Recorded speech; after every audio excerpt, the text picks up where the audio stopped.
எனக்கு இருக்கிற அதிகாரத்தை வச்சு உங்க 2 பேரையும் நான் ஃபைனல் பண்ணிருக்கேன்.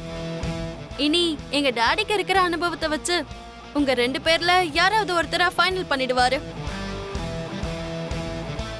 அதுக்கு இன்னும் 3 டேஸ் வெயிட் பண்ணணும்ல? வெறும் 3 நாள் தானே. வெறும் ஒரு 3 நிமிஷம் மாதிரி அது கடந்து போயிடும். அதுக்கப்புறமா உங்க 2 பேர்ல யாராவது ஒருத்தருக்கு இந்த ப்ராஜெக்ட் கிடைக்க போகுது. சரி Samyuktha, I will wait for the result.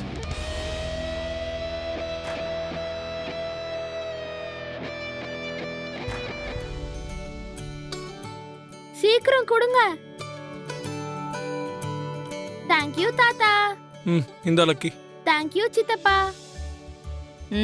இந்தா. தேங்க்யூ தேவயானி. இந்த என் போட்டோ. உன் போட்டோ எதுக்கு மனிஷா? ஃபேமிலி ட்ரீல என் போட்டோ வேண்டாமா? ஃபேமிலி ட்ரீல ஃபேமிலி மெம்பர்ஸ் மட்டும்தான் இருக்கணும். நீ தான் எங்க ஃபேமிலி கிடையாதே.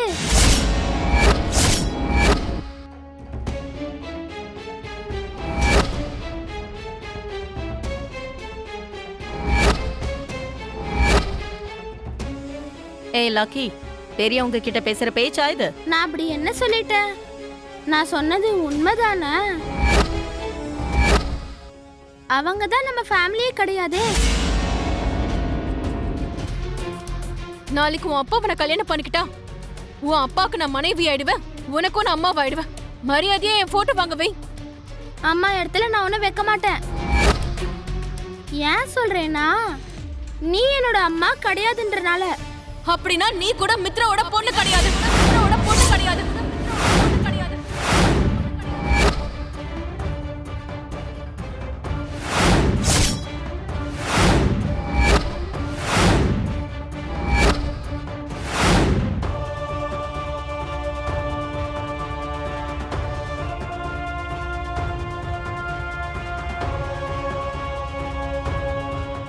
Manisha, control yourself. நீங்க சும்மா இருங்க ஆண்டி.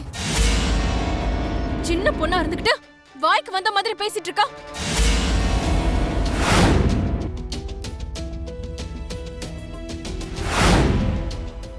நேத்து வந்தவ இவெல்லாம் என்ன இந்த வீட்டுக்கு சம்பந்தம் இல்லாதவன்றா?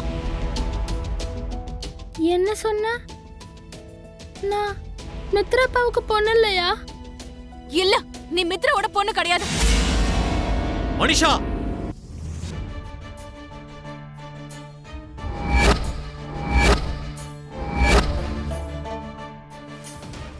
என்ன அம்மாவா ஏத்துக்கிறதுக்கு அந்த அனாதைக்கு வலிக்குதா? வாயை மூடு, வாயை மூடு.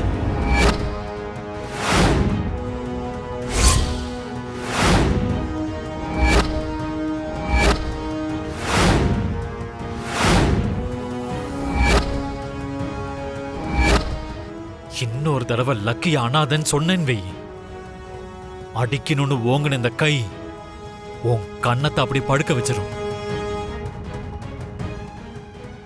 பேசுறதுக்கு முன்னாடி உன் நாக்க கொஞ்சம் அடக்கி வச்சுக்கோ.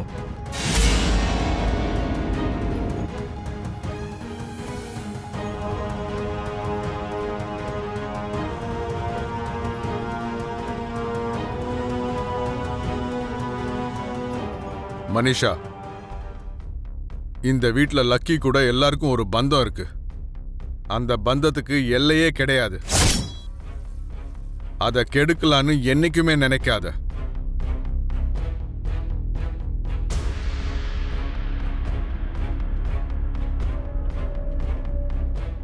மனிஷா, எதுக்கு இந்த மாதிரி?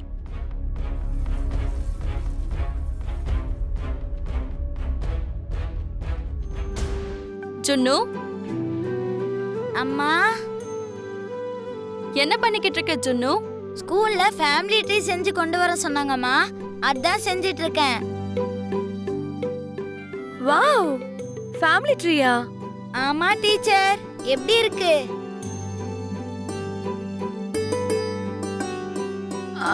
ஜுனு, உன்னோட ஸ்கூல்ல உனக்கு எதுவும் சொல்லலையா?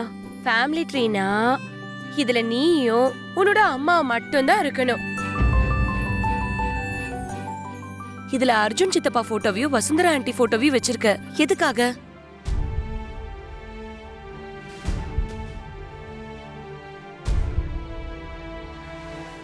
இவங்க போட்டோலாம் ஃபேமிலி ட்ரீல இருக்க கூடாதா? ஆமா ஜுன்னு, பிளட் ரிலேஷனா இருக்கிறவங்க மட்டும்தான் ஃபேமிலி ட்ரீல இருக்கணும்.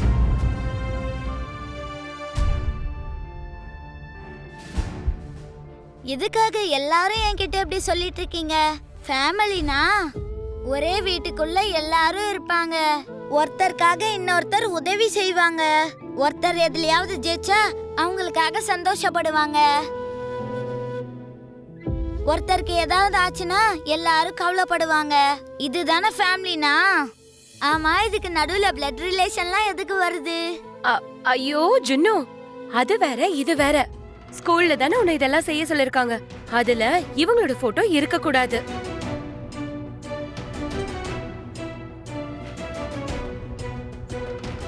ஜானு, இருந்துட்டு போகட்டும். நீ தேவையில்லாத விஷயத்தெல்லாம் பேசி எதுக்கு எல்லாரும் மனசையும் கஷ்டப்படுத்திக்கிட்டு இருக்க? ஜானு சொன்னது கூட உண்மைதான் லக்ஷ்மி. நாங்க தான் உன் குடும்பத்தை சேர்ந்தவங்க இல்லையே. என்ன பந்தம் இருக்குன்னு உன் குடும்பத்தை சேர்ந்தவங்களாவும் என்ன பந்தம் இருக்குன்னு நாம எல்லாரும் ஒரே குடும்பமாவோம். சின்ன பசங்களோட மனசு ஒரு வெள்ளை பேப்பர் மாதிரி. நம்ம என்ன எழுதுறோமோ கடைசி வரைக்கும் அதுதான் நிலைச்சு இருக்கும். அவனோட மனசுல நம்ம எல்லாருமே ஒரே குடும்பம்னு பதிஞ்சிருச்சு. இந்த விஷயத்துல எனக்கு எந்த ஒரு தப்பும் தெரியல. நீங்க கூட இந்த விஷயத்த பத்தி யோசிக்காதீங்க.